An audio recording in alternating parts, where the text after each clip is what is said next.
Coach, thanks for the time. Before we look ahead to 2010, would you take a look back at 2009 for us? What did you expect heading into last year, and how did you feel about the team's performance once the season ended? You know, sitting here at this time last year, I think there was a lot more uncertainties on last year's team going into the year than there was this year. There was no indication that Paul Appleby was going to go 10-2, and there was no indication that Dustin Emmons was going to step up and be an all Big West Conference pitcher out of the bullpen. We thought we knew what we had in Joe Kelly. We didn't know quite how Paul Vargas was going to throw, and he threw very, very well. And Matt Montgomery had to bounce back from an injury. So at least from a pitching staff standpoint, there were a lot of uncertainties at this time last year. And while we've lost a lot of those guys, I think we have more certainties this year. How was last year? I think you have to call it a successful year. We went 33-20. Missed a couple games because of rain and scheduling issues, but I thought we had a productive year. We finished in the top half of our conference, had a number of good wins, beat UCLA twice, beat Oklahoma State, beat Fullerton, beat University of San Diego twice. We had 6 or 7 guys drafted, and we had both of our seniors graduate on time. Those are all pretty successful things. Well, now looking ahead to 2010, you've already mentioned one of the biggest questions that faces college baseball teams, which is a little different from most college sports programs in that you have to deal with losing players to the professional ranks. Can you remind everybody at home who Riverside lost to graduation and to the draft? Yeah, we lost a significant portion of our club. We lost on the position player side. We were lucky we only lost 2 players. Brandon Schnebley, who bounced around in the outfield and DH for us, along with our starting center fielder, Carl Ewell, who was one of the catalysts to our club. Where we really got hurt is our starting pitching just went away, basically losing Appleby, Vargas, and Montgomery out of the rotation, and then Ryan Platt on Tuesdays. We went 9-3 in the games that Ryan started. And then we lost Joe Kelly, who set a career in single season saves. So we lost a lot. Do you need to get that? No. Okay. You mentioned the pitching staff losses. Who do you see filling those slots, and what did you do in the fall to kind of set up the competition for those slots? It was a wide open competition, but we like our pitching in the sense that while we lost a lot of starting pitching, we bring back Matt Andrews, who had 6 or 8 starts for us last year and had a very good summer in the Northwest League. Matt Larkins started as a freshman and won 6 games as a freshman. Dustin Emmons out of the bullpen last year was an all Big West performer. That's going to make up at the beginning of the year our starting rotation for the weekend. During the midweeks, we've got Eddie Orozco to go right now, along with the freshman Trevor Frank. And we think those 4 or 5 guys can hold it together and throw well for us. What about the bullpen? Joe Kelly. Losing Joe Kelly is significant. I mean, you knew what you were going to get out of Joe.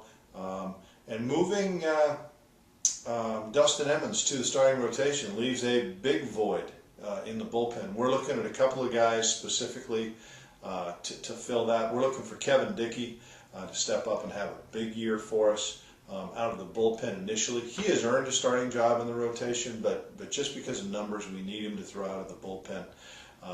Mike Wolford will step into the closer's role. Has had a very, very good fall, coming off a very good summer in the Mink League. And we have a freshman, Mitch Petito, drafted by the Marlins last year, a very good arm. We anticipate those guys stepping up and picking up a bulk of the relief innings. You mentioned that your starting position players are, for the most part, all returning. Carl Ewell, the biggest loss. Right. Who do you see taking his place in 2010? We're going to move Tony Nix, who played a lot of left field last year. We're going to move him to center field. He has great instincts as a defender. He is a plus outfielder defensively. And we're going to take Mike Herr from the DH role and roll him out in the left field. So basically, the outfield is going to be very, very similar with just the insertion of Herr in left and Nix moves from left to center. What about the newcomers? Who do we have coming in that might battle for playing time in that starting nine? You know, we didn't have a lot of newcomers come in the sense that we knew we were going to return so many position players. But from the new guys' standpoint, Phil Hollingsworth, a freshman out of Chino Hills, has really had a good fall. He is one of our more versatile guys. He can play anywhere in the infield, anywhere in the outfield. In fact, in the fall, I think he played every place on the field with the exception of pitcher and catcher. So he's a very, very good athlete. I anticipate him having a significant impact on our club. We've got to find a way to get him in the lineup somehow.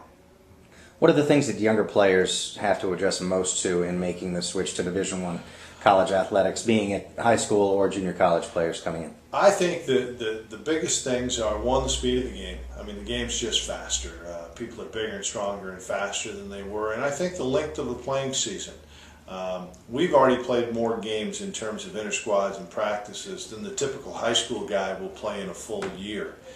So we haven't played our first regular season game yet, and they've already had the equivalent of what they would have had last year in high school. So length of the season, speed of the game, probably the intensity level of the competition, those are the things that are most difficult for them to catch on to quickly. So if first pitch was several hours away and you're filling out your lineup card, who do you see as the starting nine at the moment? You know, right now, if we were to start today, we'd go with Rob Brantley behind the plate, Brian McConkey at first base, Brian Horst at second, Ryan Getz at third, Trevor Haregrove at short, in left field Michael Herr, Tony Nix in center, Joey Gonzalez in right, and we have a real battle going on in the DH spot. Justin Schultz and Mike Nesbitt both had very, very good falls. And are both swinging the bat very, very well right now, and it's going to come down to the tail end. I mean, those guys are both. We're going to find a way to get them both in the lineup because they can both hit.